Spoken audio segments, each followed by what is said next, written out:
A lot of people come to the United States for economic stability.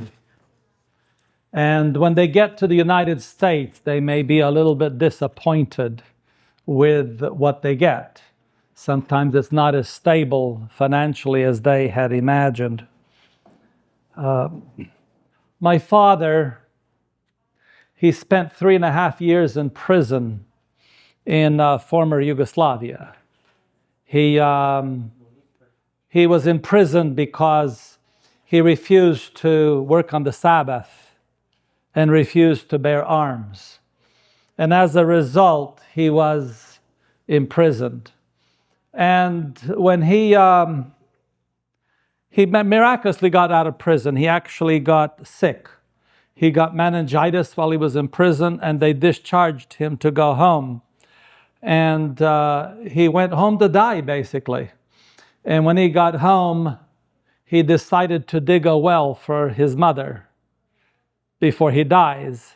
And in digging the well, he saved himself.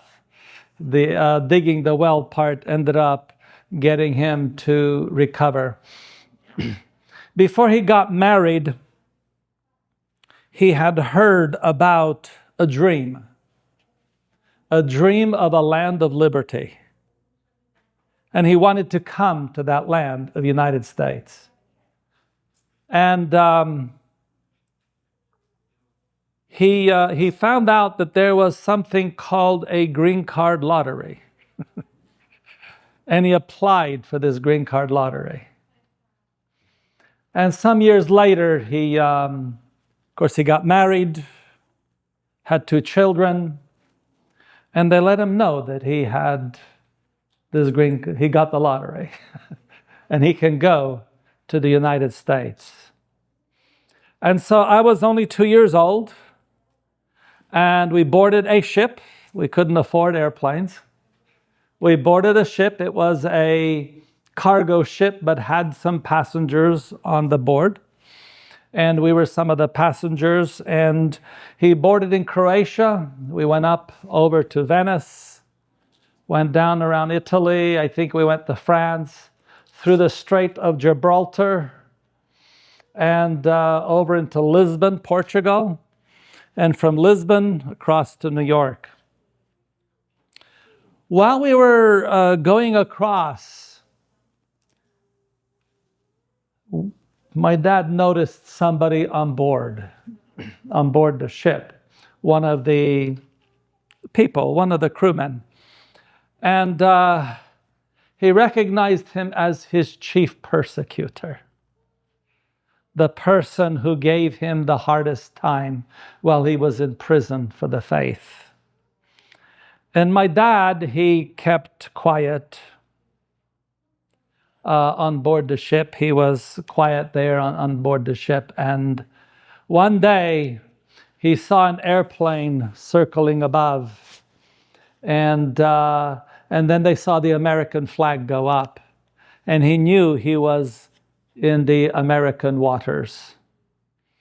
And when he saw the American flag, he went to the individual there and he says, "Do you remember me?" The man got terrified. He thought, now he's in America, he's going to do something bad to me.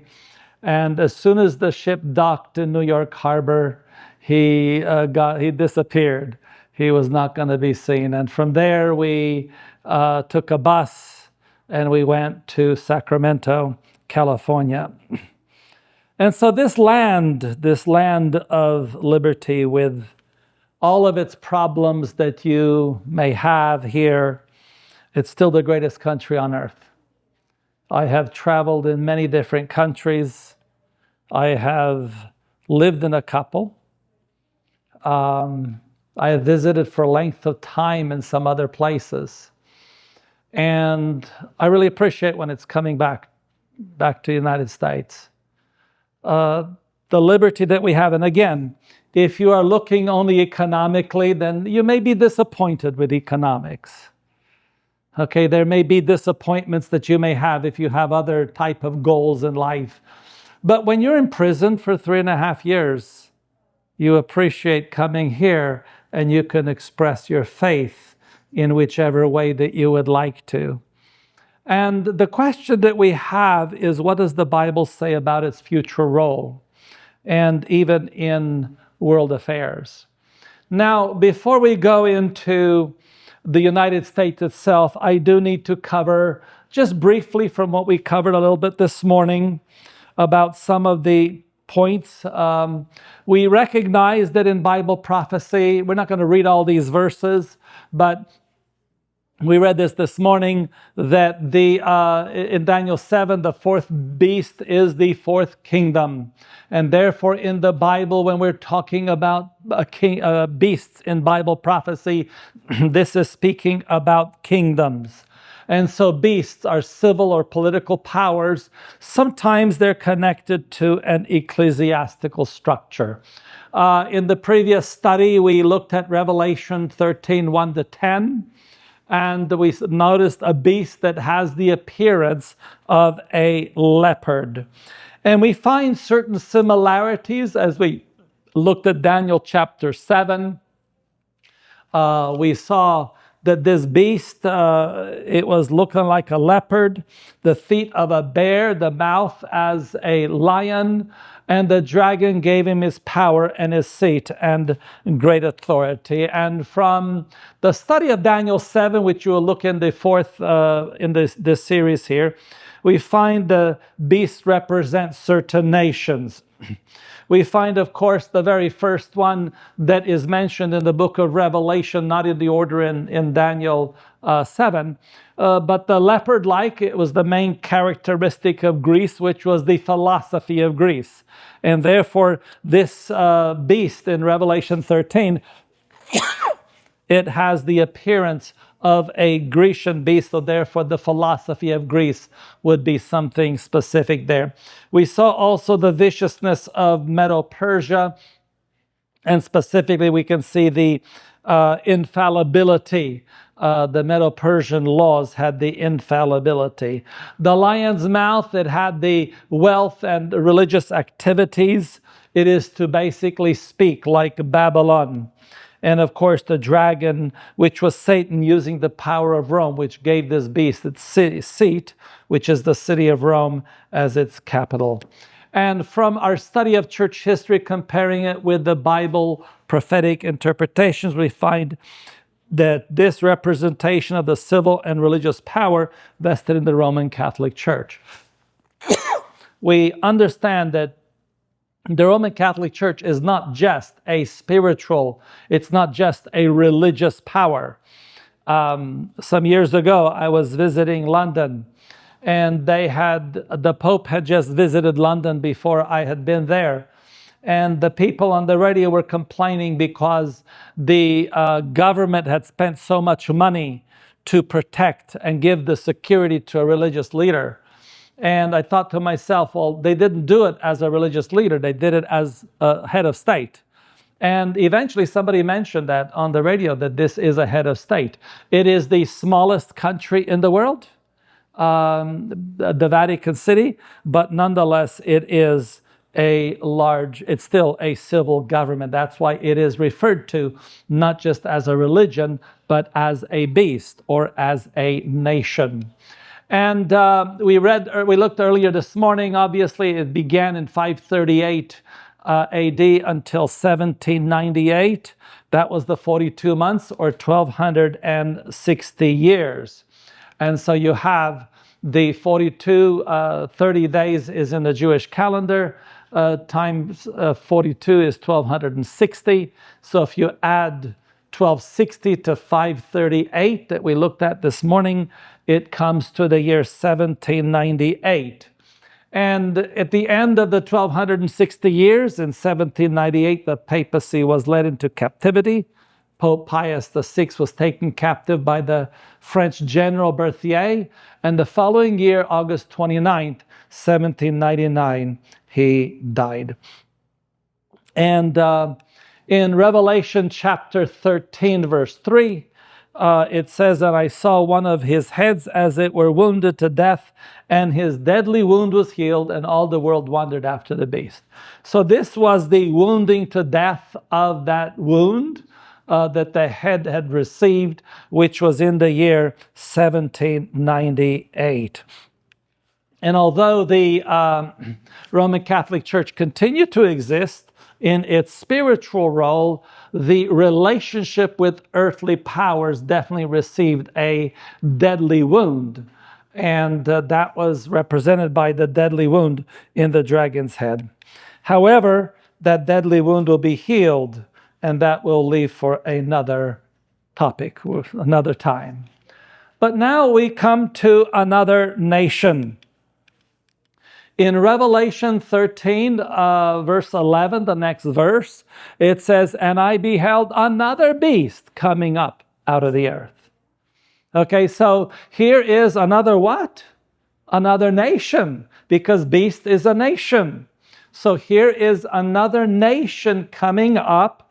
And again, in this context, it would be in 1798. Because the previous verse shows the papacy was taken captive, and now in this time frame there is to be another nation. So when it says coming up, it does not mean that the nation begins in 1798, but rather that it was already in existence. You see, if you have the example there coming up, for example, if I'm down here, and then if I'm coming up, it means what? I'm just now in the process of what? Of getting up. And so it means that this nation was already in existence, but that it would be a young nation. It would have to be a young nation. So when we look in 1798, we have to look for a young nation at that time to fulfill this prophecy. It's interesting, John Wesley, the great Methodist preacher, he explained, he says, he is not yet come, though he cannot be far off, for he is to appear at the end of the 42 months of the first beast. So recognizing, it's not that far. We're in this 42-month period of time. We're in this period. We're going through this time frame. And soon after that, we are to expect this nation. And this nation is different. If you look in Daniel 7, you see a lion. Okay, a lion is a carnivorous animal.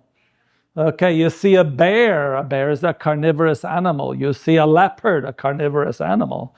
A dragon, by that description, is very carnivorous as well. Okay, and now you have one coming up like a lamb.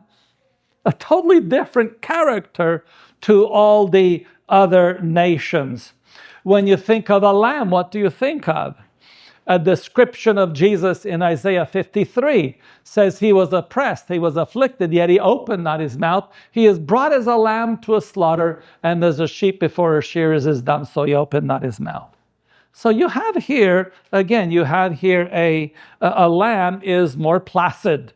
It is not an animal like a lion, for example. If you come up to a lion, he's not going to be very placid. This is a very placid animal here.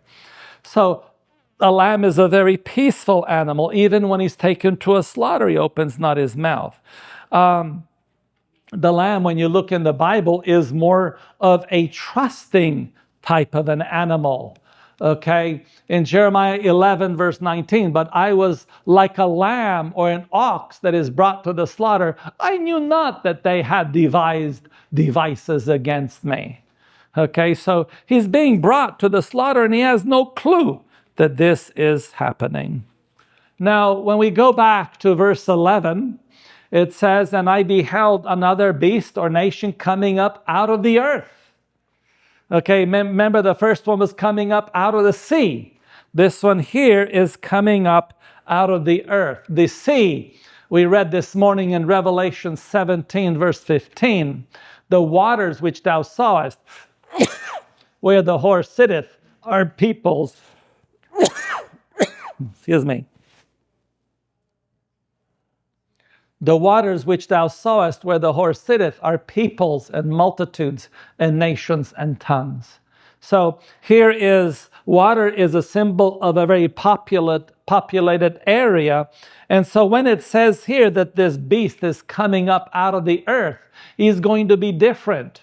The others are coming out of the sea with winds blowing, and most nations are created in large populated centers amidst great wars and struggles with a great loss of life. And this one here would be quite different from the other nations.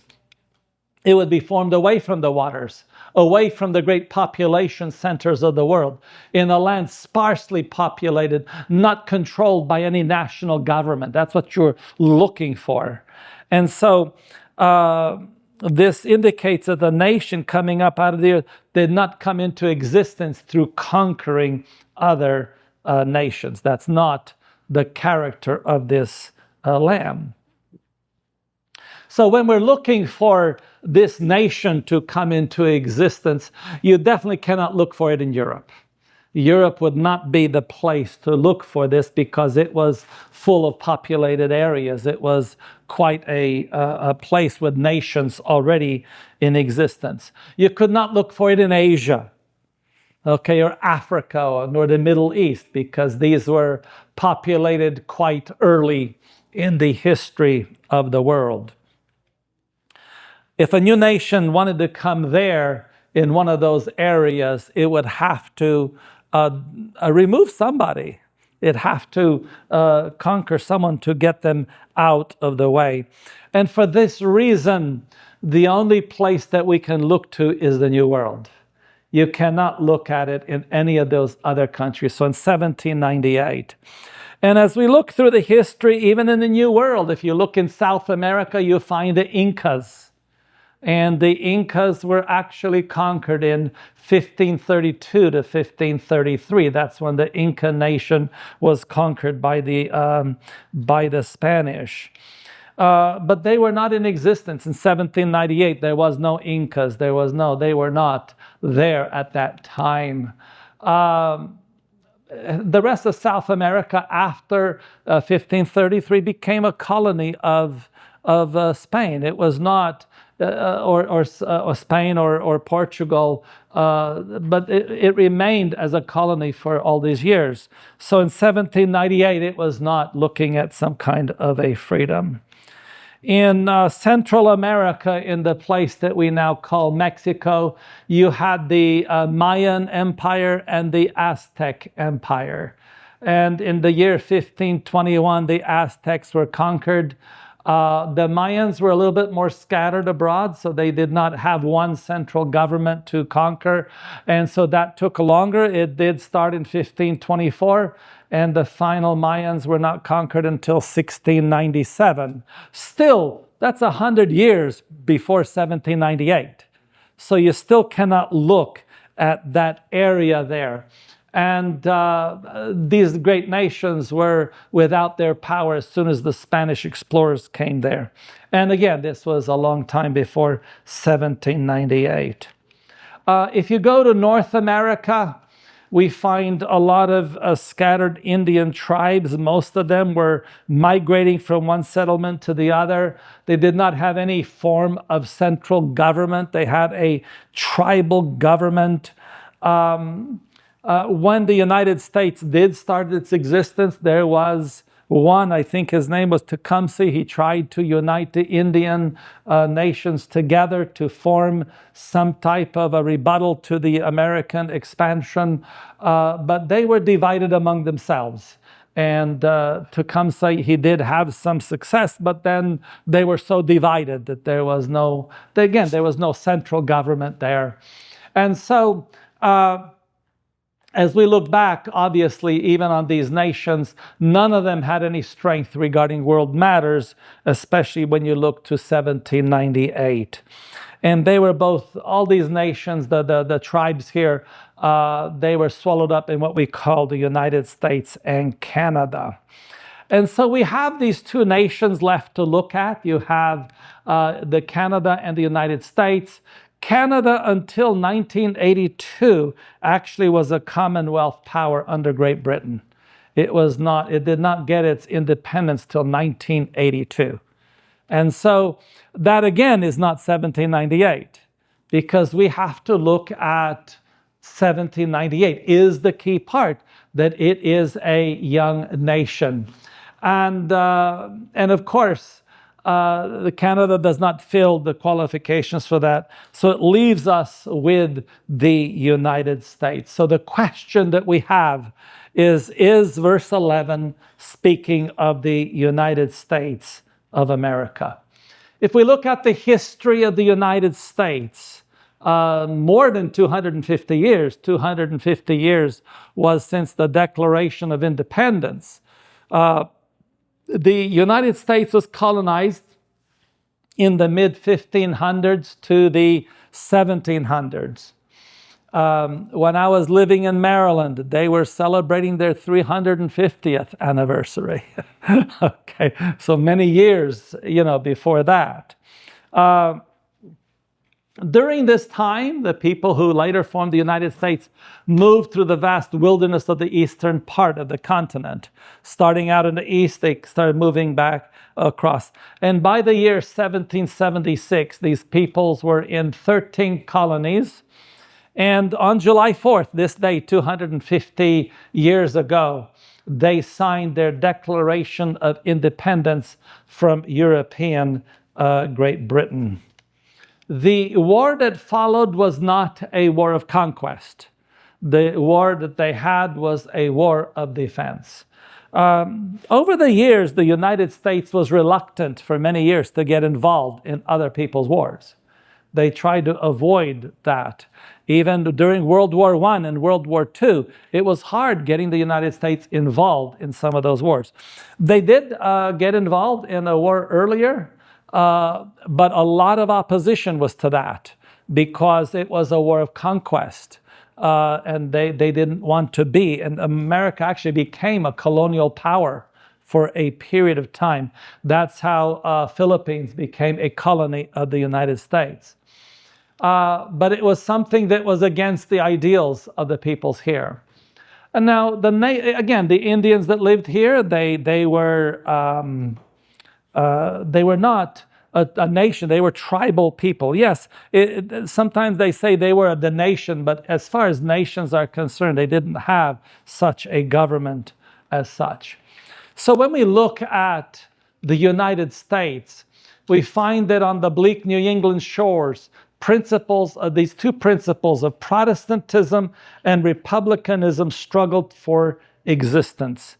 And these two went in hand. The Protestant principles and Republican principles of government were the things that went together. Historians recount the hardships of braving the sea and making new homes, but these were light trials compared with the soul strivings against bondage and oppression. So these people, they came from other countries where they were being oppressed. Even Catholics found safety in the United States. You have, when Mary was Queen of England, of Britain, she was very evil towards Protestants and persecuted many Protestants. When she was out, then the next queen, Elizabeth, came in, and they began just as fervently to persecute Catholics. And the Catholics fled England, and guess where they went? They came to the Americas, and they named the state after their queen. That's why you have Maryland. It's actually named after Queen Mary of England. And and you have the first diocese of the Catholic Church was in Baltimore.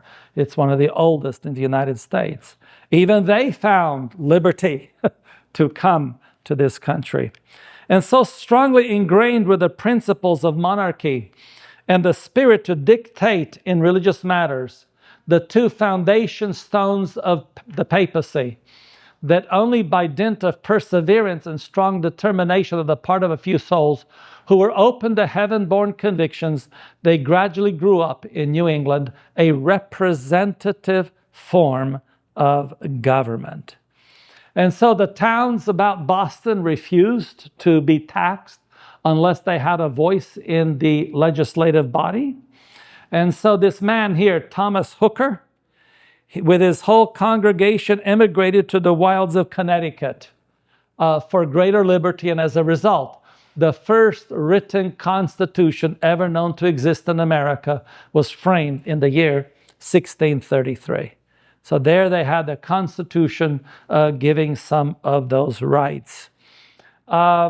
In Massachusetts, they were giving them a very hard time because of as far as religion.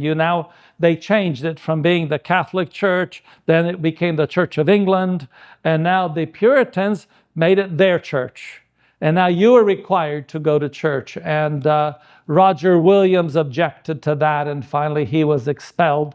And he went to what is called now Rhode Island. And it was interesting, he had befriended the Indians, and so he had purchased a piece of land for them. And when they were able to come to freedom, they said, "It is by the providence of the Lord that we are brought here." And therefore they named the city Providence. And that's the capital of Rhode Island. And Rhode Island hadn't existed solely because of the attempt of man to oppress the conscience of his fellow man. And it stands in the Union today as a monument of the struggle for religious liberty. And that was the first place that had that. In the year 1787, the colonies adopted a constitution which united the colonies and was put into effect on March 4th, 1789. So the Continental Congress had met, and in 1787 they adopted the Constitution together with the Bill of Rights. And that was actually adopted finally on March 4th, 1789. When we take a look at the parts of the Constitution, in Article 4, Section 4 of the Constitution of the United States, it reads, "The United States shall guarantee to every state in this union a republican form of government." We need to understand that the United States never has been a democracy. The United States is not a democracy. A lot of people are wanting a democracy, and brethren, that is a dangerous form of government. People think democracy is a wonderful thing. I've lived in a democracy. In Australia. Australia is a democracy. And basically whatever is the will of the people becomes the law of the land. And in the United States, it's not the case. In the United States, a republican form of government is a government formed by laws. And therefore, you have laws that you have to abide by even if the majority don't like the law. They have to then go through the process of changing the law. And it's not that easy to change the law. Okay? You see a lot of things right now. Even the current president is trying to change certain things. And guess what? He can't. Okay? He has the control of the legislature. He has the control of the Supreme Court. He has the control of the presidency, and they can't change things that easily. They still have to go through a process. Why? Because this is not a democracy. This is a republican form of government. I notice right now, even when we select a president, this is one of the few countries in the world that legally the minority can choose the president of the United States. People think that's terrible, but that's actually our protection. The whole idea is that you can elect someone to office as a minority. That's a guarantee that the majority is not always going to control things. And they're trying to change that today. The United States with this form of government, a Republican form of government that we have, and that's not Republican Party, that's not what it means. Republican is a type of government. You have, not everyone has equal voice in the government in the United States. California is the largest state in the United States. They have the largest number of representatives in the House of Representatives. Okay? But they have only 2 senators. They have only 2 senators. For the whole state, they have only 2 senators. Okay? You take a place like Alaska. They have only 1 representative in Congress. But they have 2 senators. You see. And again, that the way the government was formed was such so that will protect the minority.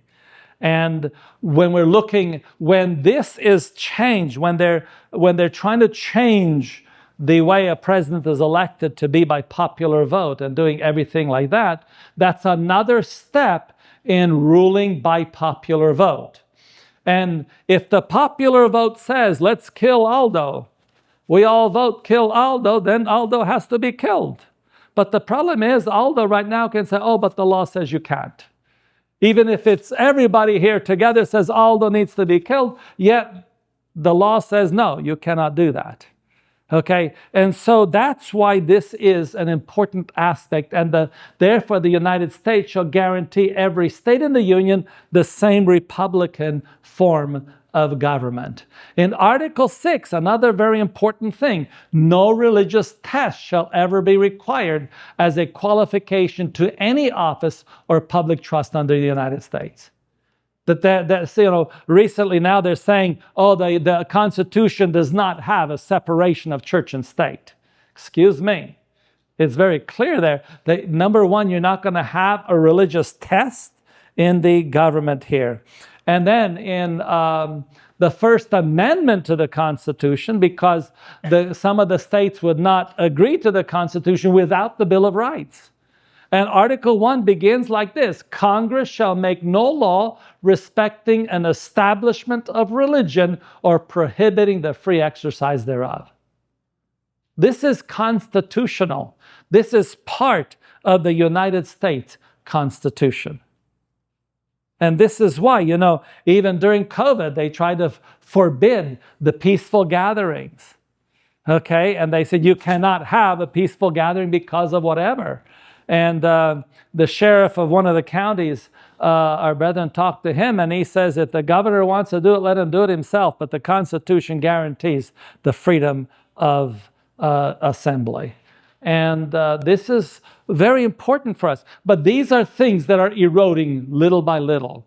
And we'll understand why as we come to the end. These articles profess the amplest guarantee of civil and religious liberties, the entire and perpetual separation of church and state. And what better symbols of them could be given than 2 horns like a lamb? In what other country can be found a condition of things which would meet so completely this feature of a symbol? There is no other country in the world like this. And so that's when the 13 colonies were truly a nation.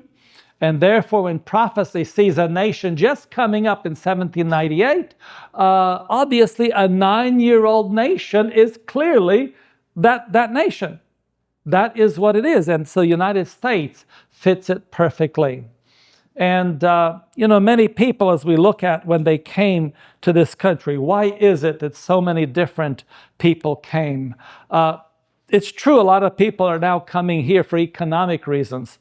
But the main reason at the very beginning was clear. Among the Christian exiles who first fled to America and sought an asylum from royal oppression and priestly intolerance were many who determined to establish a government upon the broad foundation of civil and religious liberties. Those 2 things went together, civil liberty together with religious liberty. They went hand in hand. To be able to have freedom as an individual in government as well as religious liberty. Their views found place in the Declaration of Independence, which sets forth the great truths that all men are created equal and endowed with the inalienable right to life, liberty, and the pursuit of happiness. Now, obviously, the freedom was not for everybody at the moment, okay? But understand, people forget that at that time, that was a major step, because in reality, prior to 1776, there was no freedom at all for anybody. Okay, you were a servant to the king. Okay, you're a slave to the king. You're not free. Okay, the king tells you, you got to come here, you got to come here. Whatever the king says, you got to do. Okay, so to take this step was a major step in the right direction. And so a lot of people look back and say, oh, but it wasn't complete. Well, sure, it wasn't complete. In the Bible, there wasn't things complete, okay? Even in the Bible, you had certain things that was not intended to remain that way forever. It wasn't the will of God, but it was a major step in their time. And the Constitution guarantees to the people the right of self-government, providing that representatives elected by the popular vote shall enact and administer laws. So what you have, you elect representatives, and they then go and make laws and administer laws.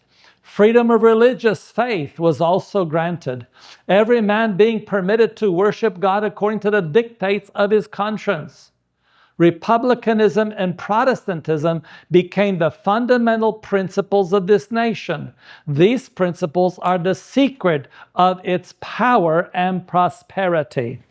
When we are looking at the power of the United States and the prosperity of the United States, we find that the prosperity of the United States was in republicanism and Protestantism. That is where its secret was. The secret where individuals can choose how they are governed, and the right to protest in religious faith, the right to believe your choice of beliefs. And as a result, the oppressed and downtrodden throughout Christendom have turned to this land with interest and hope. Millions have sought its shores, and the United States has risen to a place among the most powerful nations on earth. The brightest minds ended up coming here. People who wanted to do things differently, they left their countries and they came to this nation. So now, again, keep in mind that in 1776, to possess civil and religious liberty was not heard of at that time. Today, we think that that is the norm across the world. It is not the norm. Okay? The rights that you have. I was living in Australia for 12 years, and one time I was driving through and I got sick and tired of being pulled over. They do a breath test regularly, just constantly doing a breath test. And I told them, this is, you're taking away my rights. And the guy says, this is not the United States. You don't have rights. Okay. And it's true. Here you have to have a suspicion. Sometimes they make things up. I understand. They create a suspicion. But generally speaking, you're supposed to have a suspicion before you pull somebody over for that. To where no, that's not your right. That's too bad. Okay, and so during COVID, if you remember here in the United States, a lot of laws were trying to be enacted and they had a hard time doing it. They could not enact all the laws that they wanted to. In Australia, they decided that you cannot leave your house for 182 days. They made that choice. Okay, you could not leave. In Victoria, you could not go more than 3 miles away from your home, and you had the reason to be outside. Okay, and if you were, you were fined severely. One person, they had just come from an overseas trip, and they came home, And they were told, okay, you have to isolate yourself. So anyway, he got in his kayak. And he got on his kayak and he went in the ocean. And he's on the ocean kayaking. And next thing you know, there's a police officer standing at the shore waving him in. And finally the guy came in. Anyway, his neighbor said the guy left his house. And the police looked at him and they said, no, you come in, now you have to have a $1,000 fine because you're not in your house being isolated.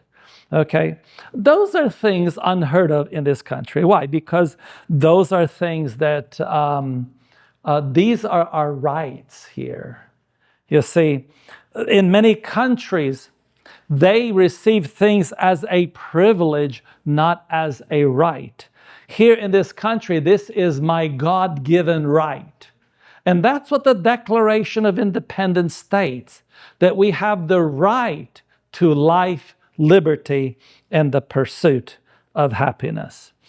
Now, when we go to the book of Revelation again, in Revelation 13, verse 14, this is a unique situation because governments generally over the years had been governments that were ruled by the king. Notice Revelation 13, verse 14.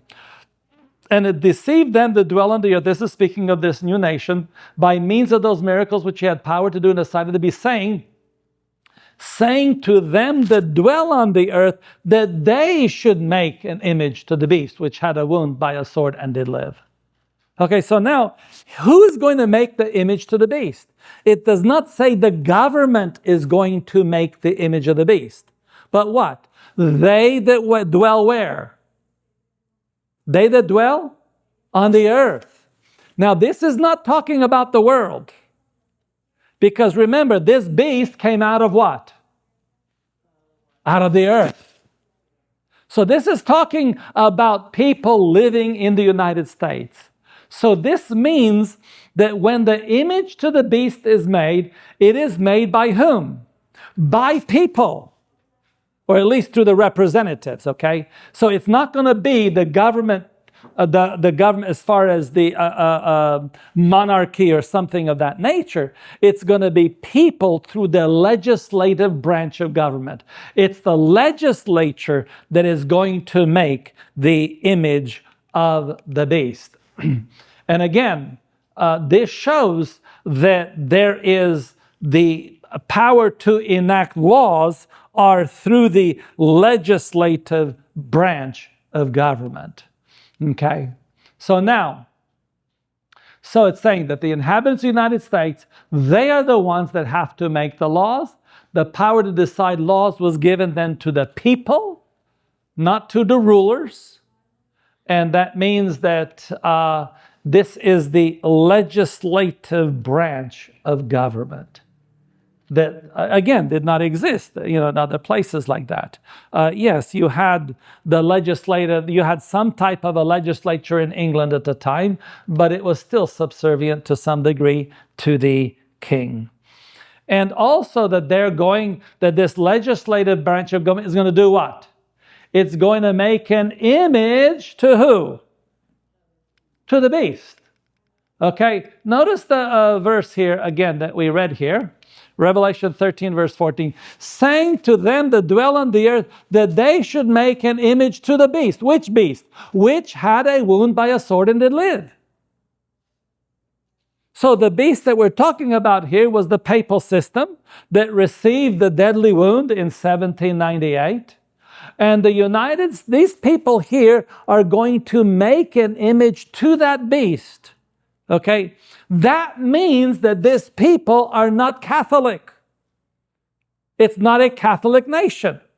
Because if you're a Catholic nation, you don't need to make an image to the Catholic nation. Okay?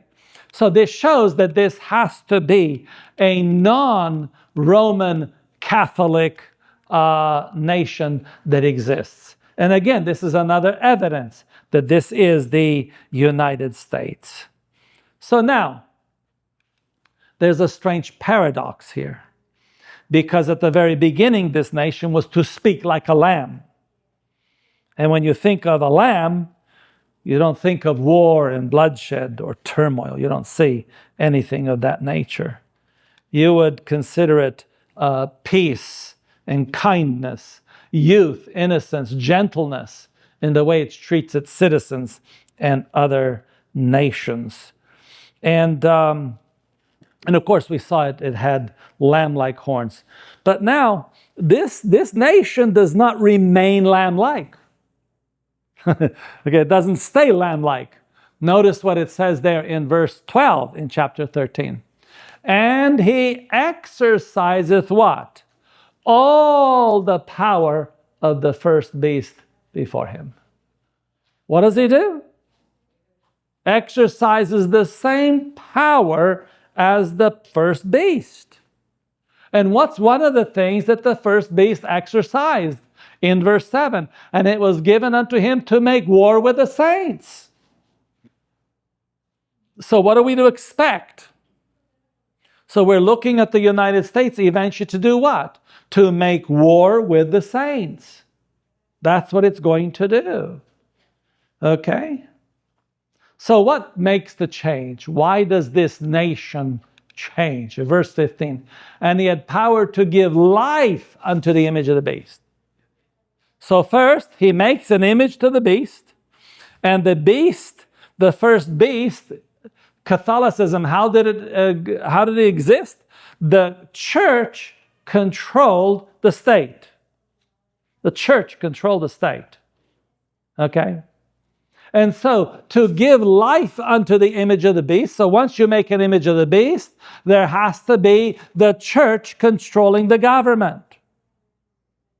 Okay? And what is it going to do? It's going to give life to that. And then the image of the beast should both speak and cause that as many as would not worship the image of the beast should be killed. This goes again into persecution. To think that religious persecution is going to happen in the United States, that is an anomaly.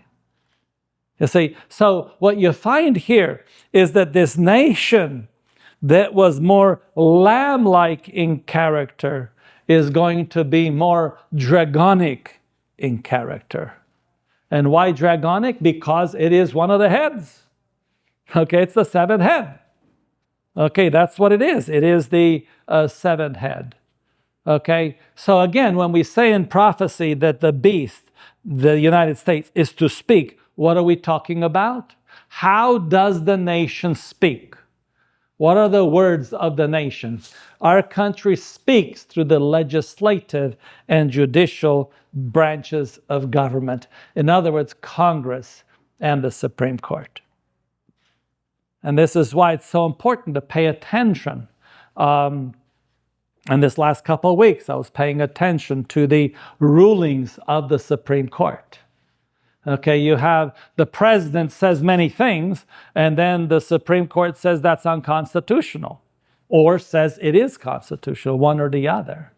And recently, I think on the birthright citizenship, the Supreme Court, they had a 100-year-old decision already before, and so right after the Supreme Court said this, what did the president do? He appealed to Congress to change the law.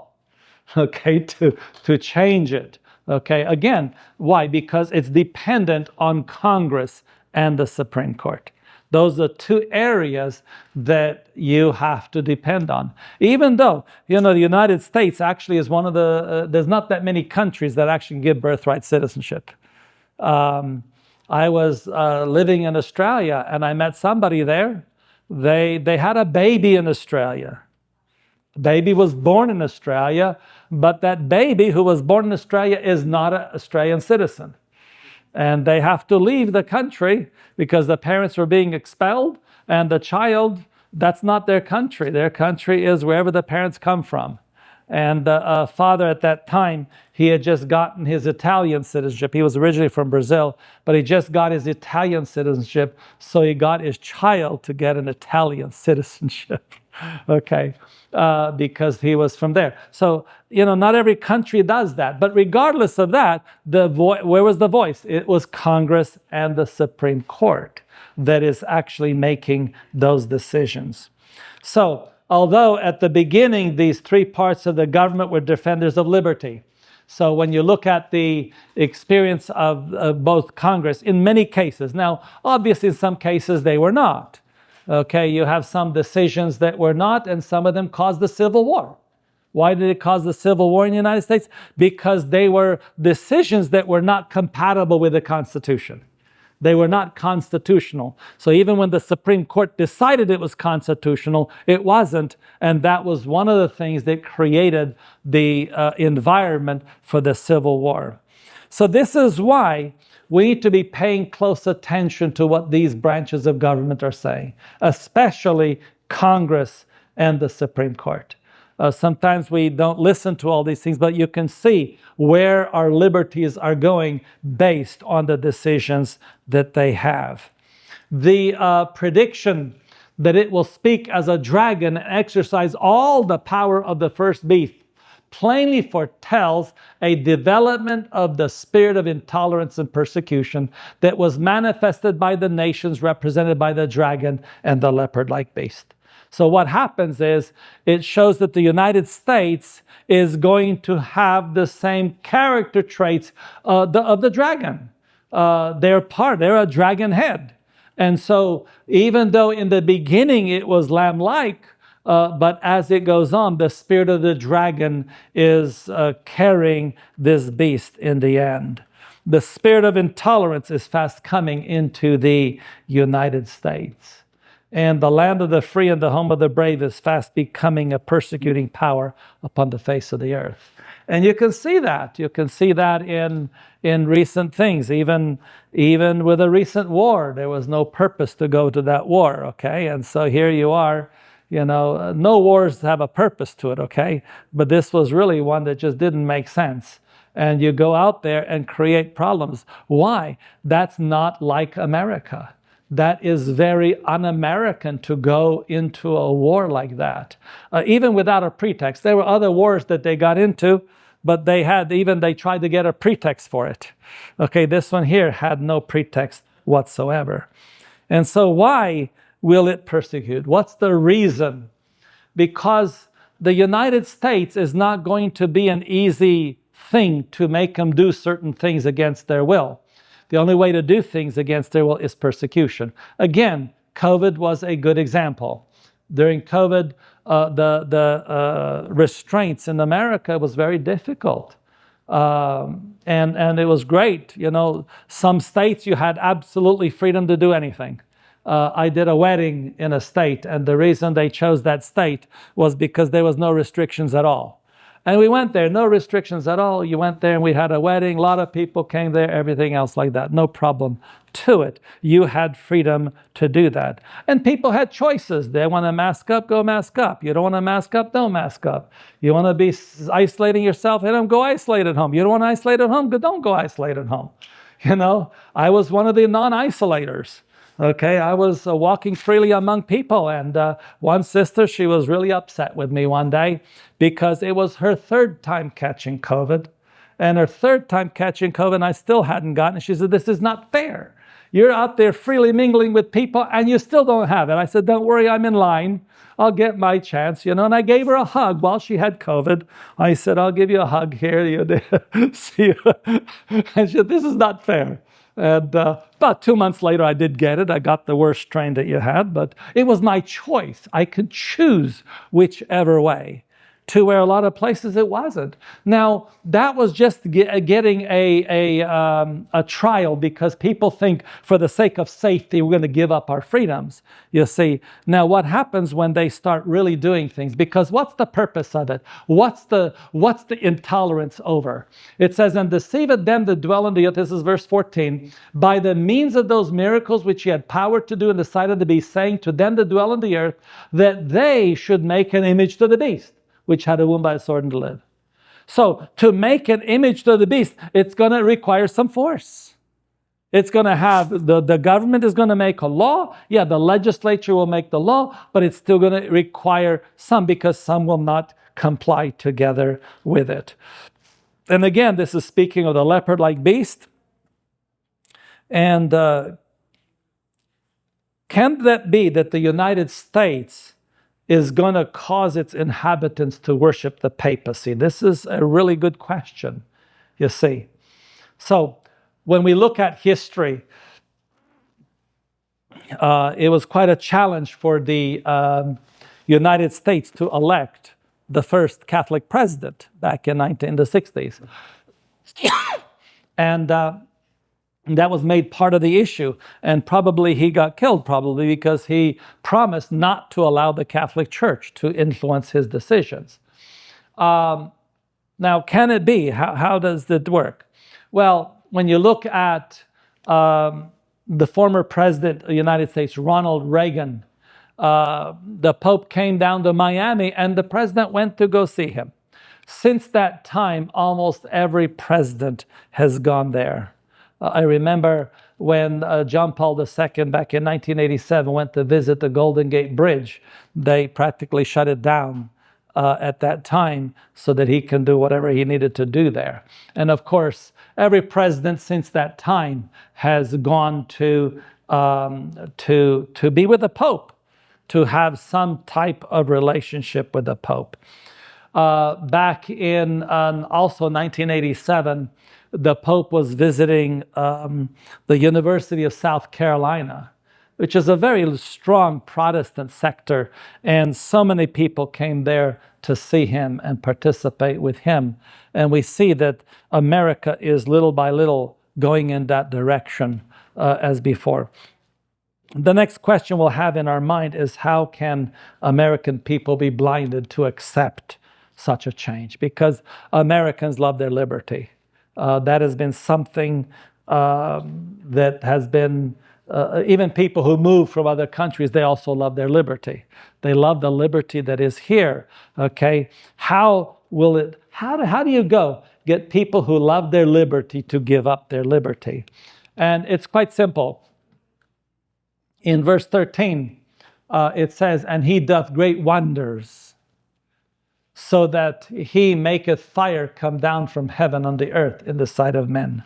Whether this is fire coming down from heaven or it's with bombs or whatever else it's doing, obviously they're using miracles, and they're using some type of power to do this. And that is what they use. Notice verse 14, "And deceiveth them that dwell on the earth by the means of" what? Those miracles. And so many people are depending on miracles. They are totally dependent on a miracle to get them allowed to do various things. Edwin Burke, back in 1784, this guy, he was in the House of Commons, and he declared that people never give up their liberties, but under some delusion. So first there has to be a delusion in order for a person to give up their liberties. And whether the delusion is COVID, you're going to die if you don't give up your liberties. And a lot of people just gave up the liberties just like this. After 9/11, how many people gave up their liberties? You know, I was traveling on the airports before 9/11 and after 9/11. And when I have time, I sometimes bother them. I said, I don't understand this.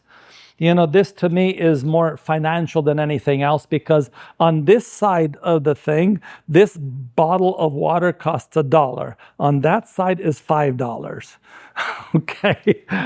This has nothing to do with safety, okay? But people get under a delusion, and what are they willing to do? They're willing to give up their liberties. Benjamin Franklin, he was one of the founding fathers. He stated, "Those who would give up essential liberty to purchase a little temporary safety deserve neither liberty nor safety." And how many people are prepared to do this? They are prepared just to have a little bit of safety. And if you tell people it's for your safety, oh, okay, I'll give up my liberty. Very quickly to give up liberty in order to get some type of an imaginary safety. And that's just amazing as we look at that. Daniel Webster, he states, God grants liberty only to those who love it and are always ready to guard and defend it. So first of all, we have to really appreciate the liberties. And I think a lot of people, even who come to the United States, they forget what it's like in some of their own countries, the liberty that they actually have here as a right. Sometimes you have the same liberty, and many countries I've traveled to, I had the same liberty as I had here, but you find out it's not a right. Okay, it's given to you as a privilege, and the government can withdraw it at any moment. They can just withdraw it like that. I'm reminded of a story of a family that had gone to look at the sights of New York for the very first time. And they had visited many places, among them the famous Statue of Liberty. And a couple of years ago, when I came back to the United States from Australia, I did promise my wife that I will let her, I want to hear Handel's Messiah at Carnegie Hall. And so one day we did go to Carnegie Hall to listen to Handel's Messiah. And we had a few days there in New York. And so we took the opportunity to go to Liberty Island, to the Statue of Liberty. And back in the early 1900s, I even found a couple names. There's a few Lausevics that came in. They're my grandfather's brothers that came in actually for a little while here to work, and then they went back to the Montenegro and Bosnia. And it was wonderful to stand there at the Statue of Liberty. I tell you, it was a wonderful thing. When we came to the United States, they had just closed Ellis Island just before we arrived. And so we did not go to, we were not processed at Ellis Island. We were processed a little bit further down. And so it was amazing to stand there at the Statue of Liberty and see the wonderful things that this country stands for. And this little girl, after the exciting day, the little girl found it difficult to sleep. And the father said, "Why don't you go to sleep, honey?" And she replied, "Daddy, I'm thinking about that lady with the lamp out there in the dark. She's all alone. Don't you think we should be helping Miss Liberty to hold up the lamp?" And that is a really important principle here. When we're looking as a nation, we're looking at liberty. Little by little, our liberties are going to be taken away. Are we watching for it? Are we preparing for it? Are we helping others to be defended on liberty? To help hold up the torch of liberty is the duty not only of one family, but of every true Christian throughout America and the world. And the question is, are you prepared to appreciate liberty the way you should be appreciating liberty? Are you prepared to do that? Because this is the foundational thing. Financial security is not secure anywhere. I know people come to this country for financial security, and I appreciate it. I've been to some poor places, and I don't know how they can live. Okay, I have no problem. For them to come to America for financial resources, that's great. But the problem is you come here, and it's not that great. Okay, sometimes you're working harder than ever before. The issue here is the issue of liberty. That's the reason that I appreciate the country here. And may the Lord help us that we may all appreciate liberty more than ever before. And so our series has been America 250 and beyond. We can look back at what happened during the last 250 years. A lot has happened during these 250 years. A lot of developments towards freedom for different groups of people having the freedom they didn't have everywhere before. To have that today is a wonderful thing. But the future is not so wonderful, because we know that this very same nation is going to act like a dragon. And may the Lord help us that we be prepared to stand for the truth in these last days. Amen.